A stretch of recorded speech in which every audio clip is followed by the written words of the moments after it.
দেখলাম কি ফজলু বিএনপি চেয়ারপারসনের উপদেষ্টা। উনি ফজলু সাহেব, অ্যাডভোকেট ফজলুর রহমান, উনি একজন বীর মুক্তিযোদ্ধা। কিন্তু উনি বিভিন্ন সময় উনি বঙ্গবন্ধুকে নিয়ে কথা বলেন।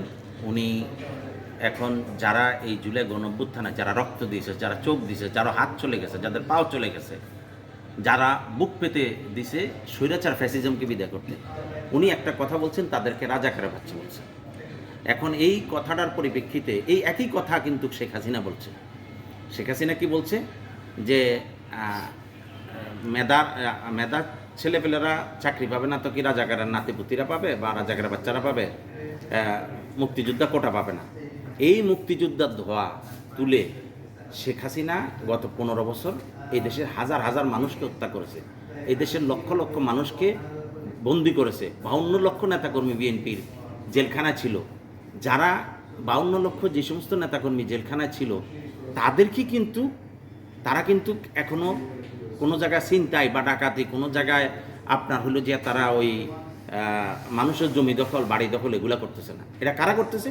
এটা একটা বুইফোর সংগঠন করতেছে। সেই বুইফোর সংগঠন কর্তৃক উড়াইশা জুড়ে পড়ছে এবং বিএনপির বিভিন্ন জায়গায় এই বদনামগুলো সৃষ্টি করতেছে। তারা বিভিন্ন মানুষের বাড়িঘর দখল করতেছে, এই কাজটা করছে। আরেকটা কি কাজ করলো? রুমিন ফারহান। রুমিন ফারহানকে আপনার হলো বিএনপির নেতাকর্মীরা ধাক্কা দিয়েছে উনি বলতেছে।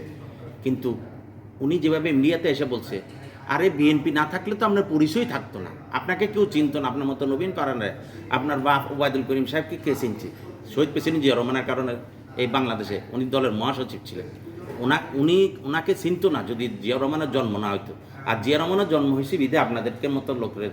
খালেদা জিয়া, আমরা মাদার অফ ডেমোক্রেসি বলছি ওনাকে, এবং সেটা আজ থেকে 10 বছর আগে আমরা এটা উপাধি দিছি।